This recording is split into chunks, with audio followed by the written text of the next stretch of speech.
Dr. Oz Show, the New York Times reporter who uncovered a bombshell, the big food cover-up, what the food industry creates in a lab to get you hooked on salt, sugar, and fat. The holy grail of processed food. He infiltrated the food industry and is exposing it all. I'm stunned it took 15 years to get this out there. I think they're scared. What they don't want you to know. You will never forget this image, because this, to me anyway, is a complete game changer. Next. I have in my hand a book that the major food companies don't want released, but it's coming out today. It's a bombshell that reveals why, as a nation, we eat 33 pounds of cheese a year, 70 pounds of sugar a year, all of this, and 6 pounds of salt a year. And where's a large portion of the salt, sugar, and fat coming from? Well, my friends, it's in all of this. Processed foods that have seemingly become part of a standard American diet. Today you're going to meet the author of this book, a New York Times investigative reporter who spent the last 2.5 years infiltrating the food industry. Now he says these companies are creating foods not in the kitchen, but in a laboratory designed to make you an addict, hooked on food. He's the Pulitzer Prize winner who shook up the food industry with his expose on the dangers of contaminated meat in the U.S. marketplace. Now, New York Times reporter Michael Moss is at it again. In his new book, Salt, Sugar, Fat, Moss details the explosive story of the rise of the processed food industry and its link to America's emerging obesity epidemic. By gaining access to some of the food world's inner circle, Moss reveals an intense industry-wide competition to sell as much processed food as possible, regardless of the health risks involved. In the past 2 years, Moss has interviewed the scientists from the labs of these food giants who are now willing to come clean. His discoveries come from 81 million pages of revealing information, including internal documents and government records. With millions of Americans seemingly addicted to this seductive trio, this investigation begs the question, would the processed food industry even exist without salt, sugar, and fat? It is such eye-opening information, you may never look at a nutrition label the same way again. Michael Moss is here with us. So why salt, sugar, and fat? Salt, sugar, fat are the three pillars, the holy grail of processed food. The food industry needs them to survive. They've learned that they need them in large quantities, and they're found in almost every product in the grocery store. And the research has shown when they hit the amounts perfectly, these foods are irresistible. And everyone in the audience, and the country for that matter, will eat more, buy more, and the companies will make more profits. Do you think these companies are aware they're contributing to our nation's health crisis? They've become increasingly aware that obesity, diabetes, high blood pressure, heart disease, even gout have been increasing over the last decade or more. But their main focus is making their products as attractive as possible, and that's where they're putting most of their energy still. You make the accusation in the book these companies are knowingly participating in this process, that they're doing it on purpose. You know, their job as companies is to make money, and they are hooked on profits as much as we are hooked on the taste of their products. And so most of their effort, in fact, all of their effort is driven as making their products as attractive and alluring to us as possible. But how do you know they've known about this? I mean, who puts this on their radar screen? Thousands of internal documents that I found and used in the book, interviews with insiders, a fabulous meeting that was held back in 1999 where CEOs of some of the largest companies got together and were told by their own senior officials that obesity is coming up fast, we've got to do something about it. They were pleading for the CEOs to do something collectively to help turn the tide on obesity. Do you think that one meeting was a turning point in this process? It could have been a turning point. This was back in '99 when the obesity crisis was still growing. Unfortunately, the companies felt, defensive. They felt that they were under attack, if even betrayed by some of their own people. Because you have to understand, for decades, they have had one goal in mind, which is to make convenient food at low cost to feed the nation, and they've been focused on that forever. And to have their own people come to them now and say, hey, guys, maybe we've gone too far. Maybe we've made our foods too alluring, too attractive, was really shocking to the CEOs. So I want to take this slowly, but I want to explain to folks why so many of you are having trouble with this. Because this, to me anyway, it is a complete game changer on how I think about food and our ability to defend ourselves against it. We'll go one by one through sugar, through salt, and through fat. We're going to start with sugar. Why are food giants obsessed with sugar? Sugar is just almost a miracle ingredient. It can do so many things for them. Obviously, it makes food taste better, but it also helps food stay on the shelf for weeks, if not months, in the grocery store. It can make donuts fry up bigger, and crackers get richer, and cereal look nice and toasty. Many, many purposes for using sugar in food beyond just the great taste. And again, you think in the book about this tipping point. Yes. With sugar in particular, where if you can identify the exact right amount, you can reach this bliss point. Yes. What is this bliss point? How do they find it? Bliss point is the perfect amount of sugar that will send people over the moon. And when they hit it right, products will fly off the shelves. And the way they do it is through research. Sugar, especially if they're making products for children, they will use children as guinea pigs in focus groups to figure out what's the optimum level of sugar. It kind of reminds me of going to the eye doctor where they're flipping the lens saying, is this better or is this better? You're getting new glasses. Or this better or that better? This better? And the same thing goes on with the food. They'll give kids puddings with different amounts of sugar, have them taste them, say, which do you like better? And they'll go through the progression until they hit the perfect amount that the kids are just going, wow, and their brains are going, wow, give me more. And that is the bliss point. I'm just stunned. I can't imagine parents letting their kids even go through that process, but that you actually would take that information and begin to program foods that you know will create cravings, even when none should exist. Let me, if I can, and I spent a lot of time thinking about this, show you some images of real human brains. Great. Just to compare how an addict deals with drugs to how a normal human being deals with these kinds of foods. So first, let's start with an image of someone who's a cocaine addict, self-acknowledged cocaine addict. Let me just explain what you're looking for. It's not difficult, folks. If you've got lots of red, that's okay, that's good. The yellow is that percolating dopamine that makes you want it. Now, this brain, notice, is pretty balanced, lots of red, because it's looking at a mountain scene. You know, you don't crave anything in a mountain scene, and quite the opposite, it's relaxing, no reaction. Now let's show what happens to that same person, that same addict, when they see someone snorting cocaine. Notice what happens here. You see the snorting cocaine, it reminds you what it feels like to get that high, even though you're not doing it yet. You feel like you're going to be able to do it. This habit-forming center changes. The color shifted. Instead of mostly red, now it's mostly yellow, because you're being pushed and squeezed by this surge of dopamine released into the brain. Okay, you all know this, right? This is what an addict goes through. This is what's going to startle you. I've never shown this on the program before. You will never forget this image. Put up the image of a normal human being. Any one of you in our audience could be this person. They're looking at their family tree. Not a lot of fun, folks. Everything's pretty normal. We don't get excited about our family tree. Notice the brain. Lots of red. Right? Now, let's show that same brain in a person exposed to food with lots of sugar, salt, and fat. Look at burger. Look what happened. It looks like the cocaine addict, doesn't it? It's all changed in color. The red's gone. This is a stimulated brain.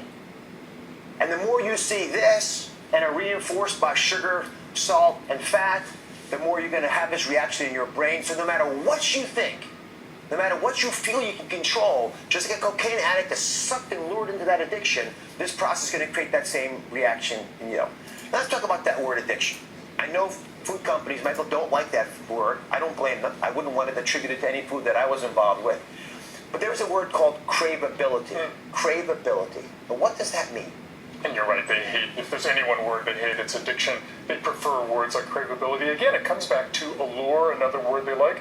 It's making foods taste as good as possible so people will come back, buy more, eat more, be brand loyal, and again, make more money for the companies. Craveability. Craveability is a great one.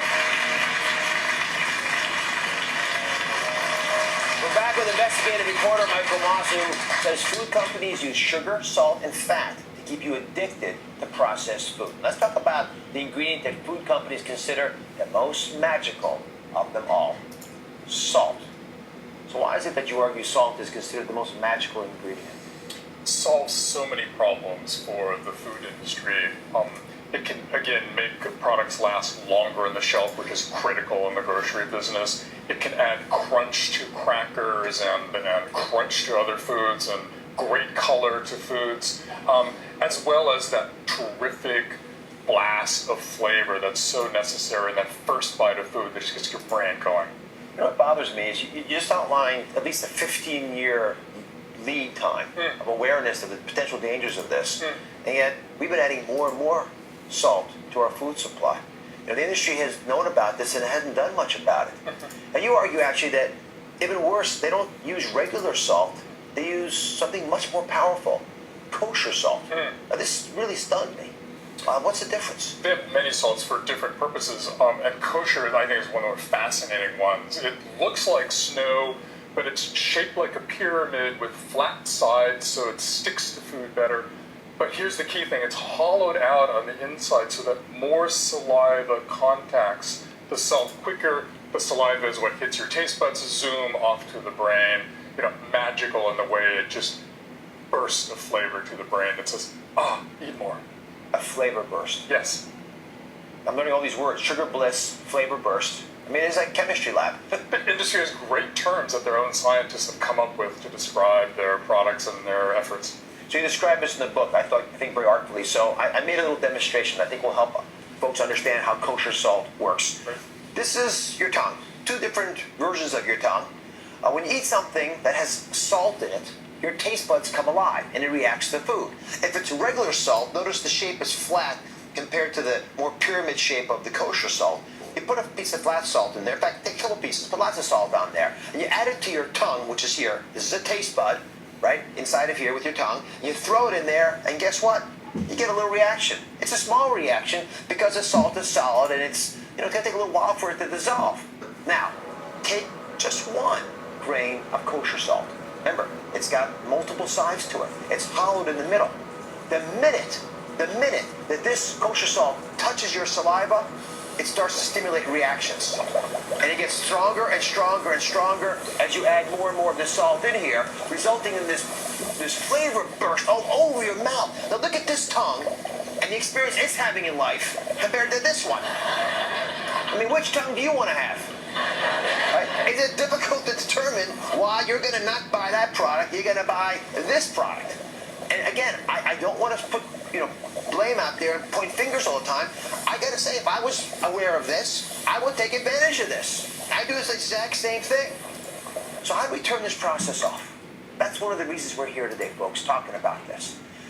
Michael, you argue that independent of this benefit to your tongue, there's actually another benefit, which is this warmed over flavor problem that so many companies have. What is that and how does salt help?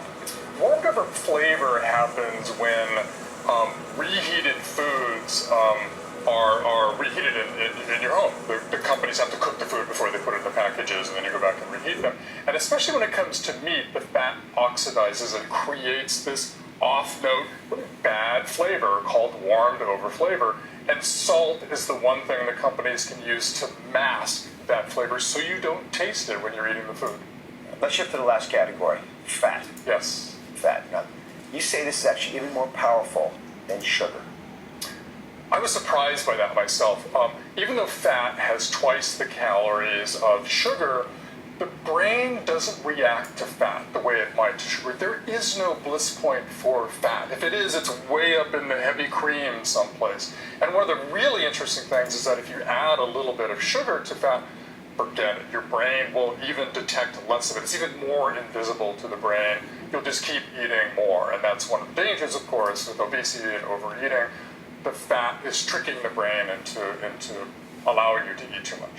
And again, I'm having looked at this through the book. There's this concept of mouthfeel you describe, this modern day marvel where fat somehow influences how your mouth senses the world. Yes, you can tell I'm a fat lover. I mean, the mouthfeel is the taste of fatty foods in your mouth. It's the the gooey, warm feeling of cheese or that luscious taste of fried chicken. And it has all these wonderful descriptive terms from warm and gooey and stringy and the textures. I love that. Then you add sugar and some salt. It's the perfect storm. There you go. All three. The Holy Grail. So we reached out to the Grocery Manufacturers Association to ask them about this Holy Grail, this perfect storm. They represent the leading food, beverage, and consumer products. And they had some comments about Michael's book. And they said in part, obesity is a serious problem in the United States and globally. And Michael Moss's work misrepresents the strong commitment America's food and beverage companies have to providing consumers with the products, tools, and information they need to achieve and maintain a healthy diet and active lifestyle. How do you react? Dr. Oz, I have 2 kids. We shop at the grocery store. These products are still on the shelf. I personally think they could be doing more, but don't take my word. The book is filled with interviews of industry insiders who feel that the industry should be doing more, could have been doing more years ago, and should be held accountable for their actions. All right, it's one of your favorites. It's the gateway food to obesity. It has all 3 ingredients that we've been talking about. Find out what it is. That's next. Up next, your guilty pleasure. Know what it is? Any thoughts out there? It's got them all. Salt, sugar, fat. You begin to gain weight really easily. I don't think it's just your fault. The tools you have as a consumer. The mom in the grocery store, what can she do? Find out coming up. Het wereldwijde theaterfenomeen. Warhorse. Ik vind het prachtig. Ik kan Warhorse echt aanraden. Je wordt uit je sokken geblazen. Dit moet je in uw leven wel gezien hebben. Hè? Exclusief in Stad Schouwburg Antwerpen. Boek nu via 0969 900 of via musichal.be.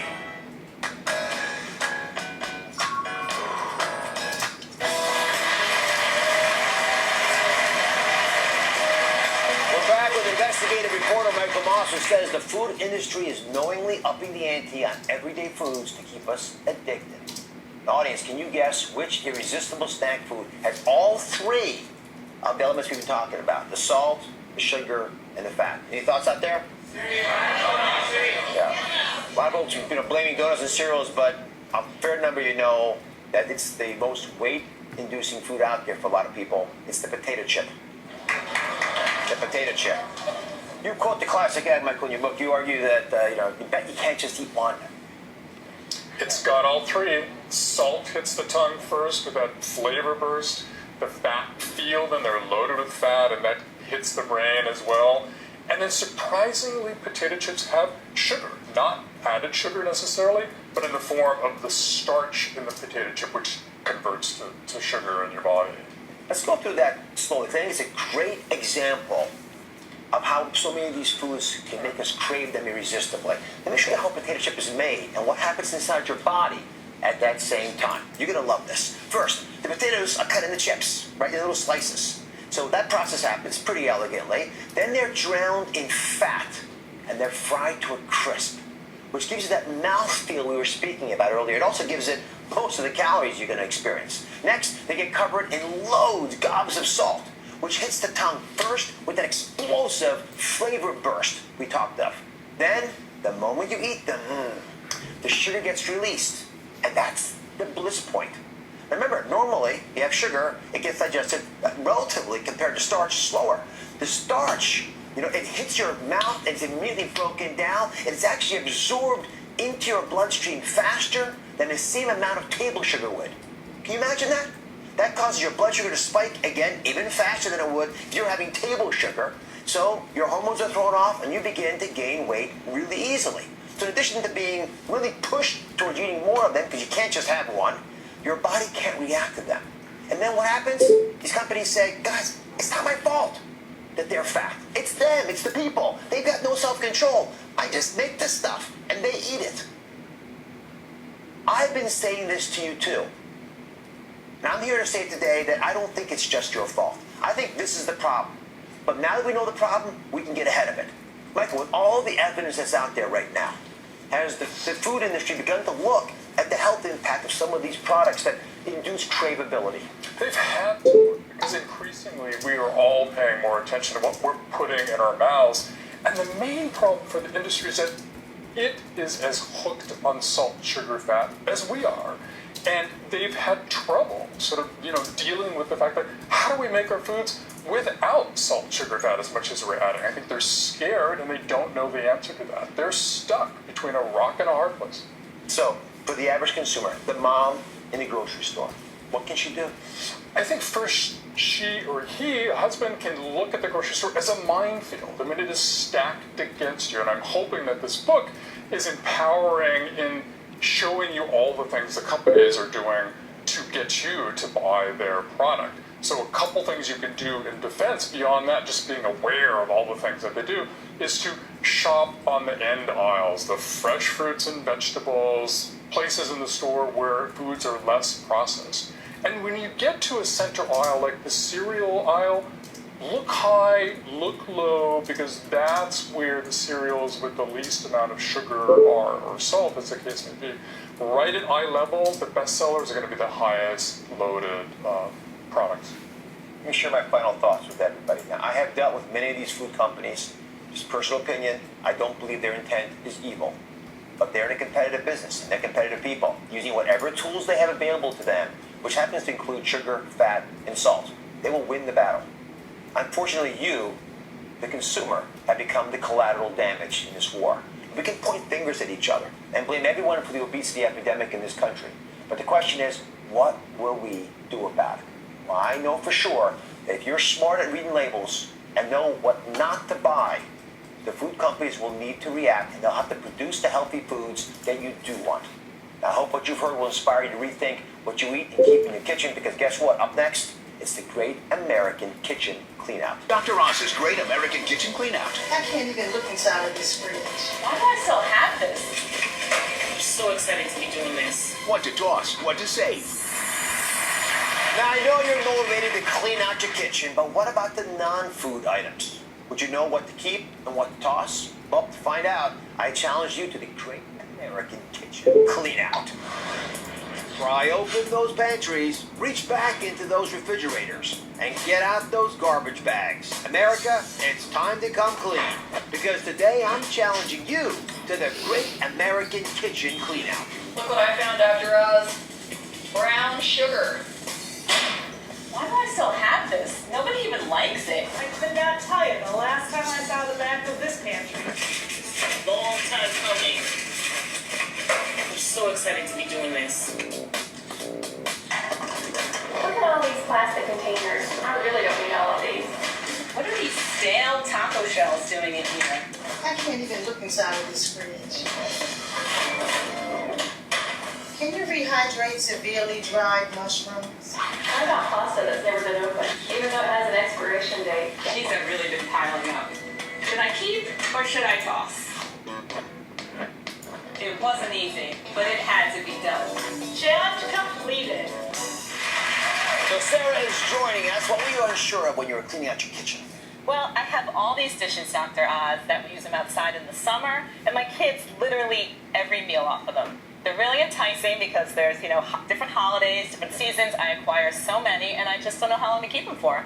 Let's talk about these dishes. They're made of something called melamine. And a lot of these dishes are out there, and they're pretty commonly used for a bunch of reasons. They make great outdoor tools, right? Yeah. Kids love them on their tableware. Parents love them because they are lightweight, they're inexpensive, and my friends, they are unbreakable. So all those headaches that normally you have to deal with, they're gone. So I get completely why we're using a lot of melamine plates. But let me share with you why I'm a little concerned about them and why I would put them on my clean-out list. First off, they're made unbreakable by combining two chemicals with extreme heat. When that happens, these little melamine particles that one of those chemicals are called, they actually can be left over. So if you take, for example, a plate that's pretty innocent looking, and you take, let's say, a grilled cheese sandwich. You make those for your kids? Of course. I would think so. All right, you take it off the grill, you put it on your plate, not a big deal. But if you flip it over, sometimes there's extra melamine particles that have been left over. Now, they won't look this graphic. I made this a little prettier for you, but these extra little particles that can actually adhere to something hot that was placed on one of these plates, they can get into your body. They leach from the plate into the food. Right? In a similar fashion, if you take an acidic product like orange juice, and you pour it into one of these melamine-based cups, you pour it in there, And then as you look to the surface of it, guess what you see? You see little particles left over. Now, again, you won't be able to see these with your eyes. I made these look prettier for you. Part of the reason I'm concerned was a brand new study that was done looking at what happens in our bodies when we eat foods off of these plates. And people do use melamine bowls, and I'm particularly concerned about kids, obviously. These particles seem to sift into our system more than we thought possible. So, now that I know that, again, we don't know how much is too much. We know at really high doses, that's a problem. It can cause kidney issues and the like, but I think you ought to limit your exposure. So as convenient as they are, I think it's worth rethinking this. What do you think? Yeah, well, I'll definitely get rid of some of the old ones that I have. I'll limit my use, but also, I've been using them for years, so, are we safe now? Well, they usually work by interfering at very transient periods of time, short periods of time with how the body functions. So the good news is your body will detoxify itself if you give it a chance. So here's my guidelines on melamine. I'll share with you and everybody else. First off, never microwave it. You don't do that, right? Of course I don't. I do, all the time. Right. So good. No more microwaving this stuff. No more heating it up. Don't put hot foods in it. Don't put acidic foods in it like orange juice. And if you've got young kids, I wouldn't use melamine products. There are lots of other ones out there. We're going to talk about some in a minute that can be very valuable. Again, kids are more susceptible, so why do the experiment on them until we know more? Absolutely. Thank you, Doctor. Hope it's helpful. Thank you. Next up is Sharon. So what would you want to share about doing a great kitchen clean-out? Well, as you can see, Dr. Oz, I had all this plastic stuff in my cabinets. It's embarrassing, I know. Some I've had years and years. And as you can see, some have scratches, and I'm kind of worried that it may be unsafe. You tell me. Well, I use a lot of plasticware, personally, because I'm always carrying my food with me. It's one of my rules of thumb. If I can't carry it where I'm going, I won't eat food there. Right. So I'm not against plasticware in general, but there's something called BPA. It's been talked about a lot recently in canned goods because it's that little plastic lining, but it initially made headlines by being in plastic. Right. Now, some plastic products have it, some don't, but in addition to the BPA, there are many other chemicals in plastics that can sometimes seep into us. And hard plastic containers, they're convenient, they're inexpensive, I get that, but you got to use them correctly, or else we risk having those plastic residues percolating into our bodies. So how do you use your plastic containers normally? Well, typically after preparing a meal at night, have leftovers, stick them in plasticware, and stick them in the fridge. And then when I'm ready to use them again, I just pop them in the microwave and heat them up, and then serve them to my family. If I tried to microwave something, and I have tried, in plasticware, my wife spanks me. I get chastised, it's awkward, it's embarrassing. So, look, this melted container, which is not rare, right? It wasn't hard to make this. Right. It's an extreme example, but anytime we have old plastic containers, when they get heated, they slowly begin to melt sometimes. And you get little cracks in them, you get that plastic residues, possibly the BPA, if there's any in there, they'll all get into your food. We can do better than this. And we don't know what chemicals are in there, why take a chance? How many kids do you have? Two little girls. Right, you don't want them to be part of this experiment. You want them to grow up the way you grew up. So, my plastic container guidelines. Never put them in microwaves or hot dishwashers. And tell your friends about this as well. Do not put hot leftovers in. Let the leftovers cool for just a few minutes and then dump it in there. And if they're misshapen or cracked, like these are, for example, toss them. That's part of the clean out. All right. These are my present to you, Dr. Oz. You are very kind. Thank you. Now. Thank you. Up next, we're continuing to clean out your kitchen. Next on the list, a legal loophole is allowing lies on your food labels. Can you find it? Stay with us.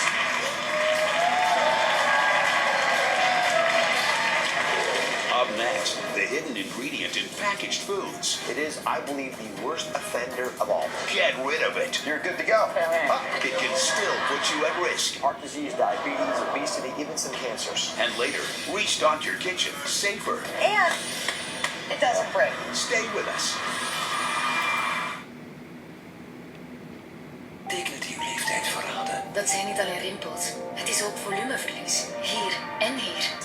Rivitalift filler van L'Oréal met een hoge concentratie hyaluronzuur dat rimpels opvult en volume herstelt. Dag na dag worden mijn wangen veerkrachtiger. Dat maakt het verschil. En mijn rimpels? Welke rimpels? Rivitalift filler van L'Oréal Paris. XLS Medical Max Strength. Het eerste product dat de calorieopname uit alle belangrijke voedingsstoffen vermindert. Max Strength is 33% doeltreffender, waardoor je nog sneller afvalt. De kleine mannetjes van Luminus stellen alles in het werk om grote verrassingen op uw jaarlijkse afrekening te voorkomen. Hiervoor houdt Luminus uw verbruik in het oog en contacteert u tijdig met een check-up. Zo kunt u uw energiebudget nog beter beheren en indien nodig past u zelf uw voorschotten aan.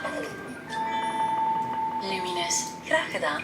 Meteen checken of uw voorschotten oké zijn? Surf naar myluminus.be of download de MyLuminus app. I challenged America to clean out their kitchens. Would you know what to toss? I don't know about this. I think this is something I should keep. I'm not really sure if it's healthy. I have challenged America to clean out their kitchens. Elvira is joining me in person. I just heard you talking about your packaged goods. You got a lot of stuff in that pantry. I do. 3 kids, so we snack on the go. You never snack on them, though. I do. So, let's look inside your pantry. Here's an honest picture of what a lot of pantries look like. Here's Elvira's pantry. Again, lots of packaged goods. And then earlier in the show, we talked about food companies that are serving products that have a lot of salt and sugar and fat in them. But there's one item that I didn't talk about that I'm going to share with you right now. It is, I believe, the worst offender of all. These are the foods that have the words hydrogenated in the ingredient list. Come on over here. You can sometimes say partially hydrogenated as well. I see it all the time. You see it, don't you? All the time, yeah. All right, let me explain why it's there. It's not an accident. It changes and extends shelf life. So let me tell you why they're doing it. Take that vegetable oil and pour it in here. Now, vegetable oil, sometimes, you can pour the whole thing in there. Right? Now, this is liquid gold for a lot of folks, right? People love their vegetable oils. And in its natural state, notice it's liquid. Right? Your body knows how to digest this. It knows exactly what to do with this. Unfortunately, if you put this in a packaged product, it doesn't last very long. The same way, if you left this out, it goes bad, it goes rancid. So, they need to modify. Food companies have learned this. You'd be doing the same thing, by the way. I'm just saying things that are practical, that are knowledge-based. So, you'd have to be able to somehow make this shelf stable. So how do you do that? You harden it. And you harden it by adding hydrogen to it. In fact, it looks like this. Oh. This is hydrogenated oil. The same stuff, basically. But when you hydrogenate it, notice how it's different. It's solid. Thicker and lasts long. Looks like it lasts long. It looks like it never go bad. And it's, in a lot of our packaged foods, it's known as a trans fat. You've heard that word before, trans fats. Yes. I think trans fats are the worst offender because they're linked to heart disease. They harden your arteries, they cause inflammation. Eating just 1 gram extra of a trans fat, that, my friends, is about 1/5 of a teaspoon. It's that much. Wow. Right? That increases your risk of heart disease, diabetes, obesity, even some cancers. This is why so many of us in the health field are so adamant about this. The question is, do you know when you're exposed to that much? You feeling confident? All right. I'm scared. Here are 3 snacks for you. 3 snacks. Some crackers, a little granola bar, or microwave popcorn. So which of these snacks do you think has trans fats in it? They all pretty somewhat healthy. Well, I have this for breakfast. I'll give you a hint. I'll give you the food label. Okay. And audience, you can chip in here. Let's look at their food labels. There they are: crackers, cereal bar, and popcorn. Notice trans fats, all of them are 0. You're good to go. Okay. No. Not so simple. Not so simple, would it? It wouldn't be that simple. Let me just pull up the ingredient list. Look at the ingredients down below. They all have partially hydrogenated oils. How is that possible? It can have 0 trans fats and yet have something that's a trans fat in there. Stunning, isn't it? This infuriates me. The FDA argues that anything under 0.5 gram is allowed to be labeled 0 grams. You're allowed to round down. But yet you're consuming more, so... But if you're consuming... So what I'm saying is, every one of these has actually trans fats in it, even though the label tricks you. So the only way for you to know for sure is to look to see if it says hydrogenated oil in the actual ingredient list. And if the label says both, you know it's in there. And so basically, if you were to eat 3 servings of this, you'd be past your daily limit of trans fats, and your kids would be too. So, my simple advice, if it says trans fats on it, remember, the lower down the ingredient list, the better. The thing that's most common is the highest in the ingredient list, but if that hydrogenated word is in there, you don't want that food. Okay. All right? You remember that? Yes, I will. All right, thank you very much for joining us. All right, up next, we've cleaned out your kitchen, so what are the best and safest items to restock it with? I'm sure my favorites. That's next.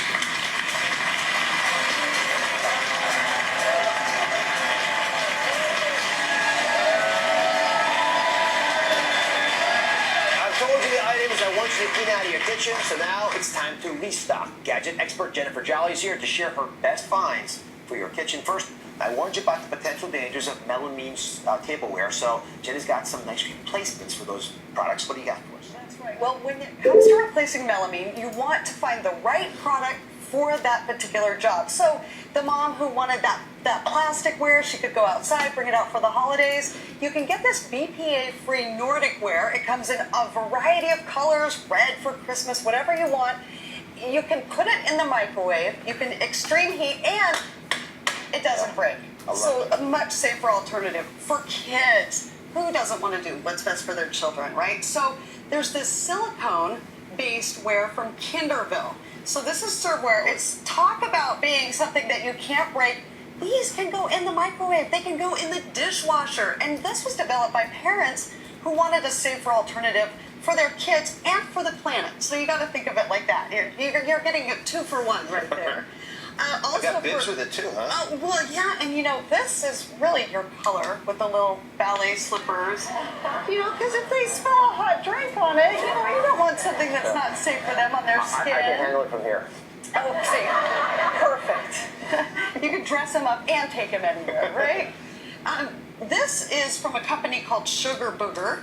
This is Sugar Booger? Sugar Booger. Let me see that on TV. Sugar Booger. Sugar Booger. The name alone is worth the price of admission with these guys. But this is stainless steel, so it can't go in the microwave. But again, it's sturdy and it has that silicone straw and handles. And as they get older, they don't need the handles so much. You can just pull those off, put them right in the backpack or lunchbox. So again, we've covered a couple options here. We have silicone options, stainless steel options. They are great plastic alternatives, especially when you're dealing with kids. It makes a lot of sense. These are good investments. You won't have to clean these out in a few years. Speaking of investments, I asked them to throw out their old plastic takeout containers. Yes. So that's a lot of material you've got to replace. What do you got for us? That is a lot of material. One of my all-time favorites. And again, when it comes to replacing plastic, you want to look for the right tool for the job that you need it to do.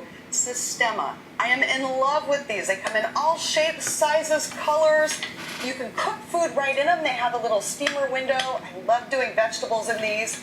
They are really good with extreme heat, extreme cold. So you pack your lunches and your food everywhere. Always. Look at this. It even comes with a little serving spoon in there.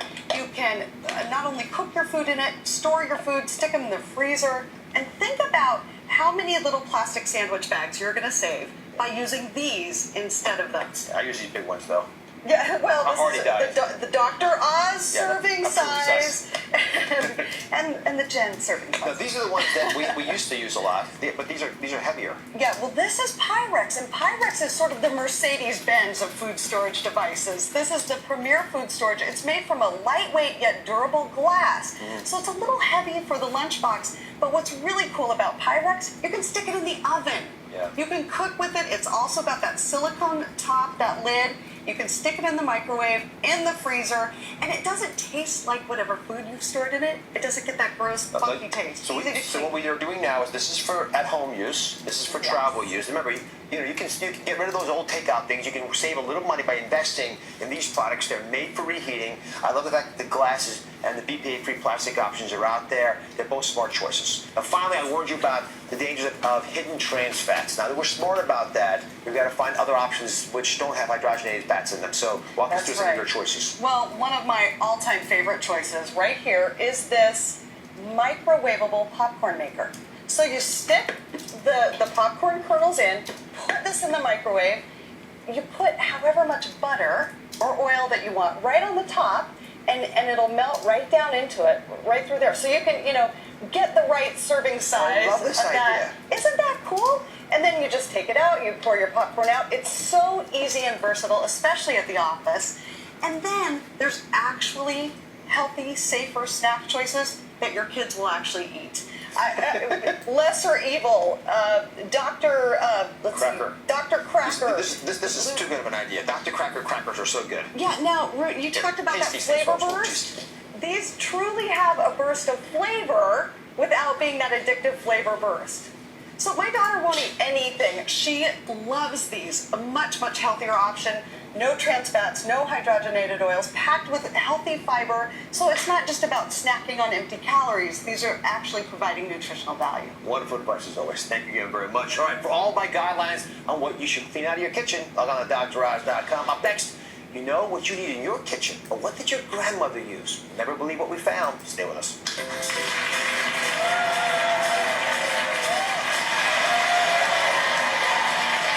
show is all about what's in your kitchen. Now, if we had this discussion 50 years ago, things would have been very different. I did recognize some of the most popular kitchen tools from decades ago. Question is, would you? Well, Kimberly and Stacy are here to test their knowledge. I'm going to show a vintage kitchen tool, and then they're going to say what they think it is. And audience, you guys can help them out. You each have your own cheering sections, right? They have dueling entourages. Okay, Kimberly's up first. You flip the coin. You're going to name the tool from the 1930s. What was this? That looks like I'm going to give you a hint. We use a modern version of this. I do every day. KitchenAid mixer. KitchenAid mixer. Audience, you think that's right? Do you think that's right? Juicer? She's right. She's right. Okay, it's a juice mixer. Oh, you're right. Nicely done. It's a juicer. So they cut the fruit in half, cut it, in half, and then put it in this contraption, and voila, you got fresh juice. Actually, my mother-in-law still has something like that, which is how I do. Yes, I hope she doesn't see this program, but it actually works quite effectively. It probably works better. Stacey, are you up? Are you ready, Stacey? A 1940s tool that a hostess would use. What is this? You know it. You could use this on your husband, probably. Oh. Look at those sharp spikes there, my goodness. I think it's a. What do you think? Yeah, it's a cheese slicer. You are right. It's a cheese slicer. And, it's modern day grocery looks like that, but let me show you the whole kit. It's the whole set they used to give back there. Look at this. I mean, this looks like it belonged more in the operating room. Yeah. So you can slice cheese. We use a saw sometimes for amputations, but that would actually, the saw was for cutting cakes. And that was, I think, a cheesecake divider in the middle there. Anyway, that's a healthy choice we talked about today. Whether you're in the kitchen or anywhere else, you're worth it. So I'll see you next time.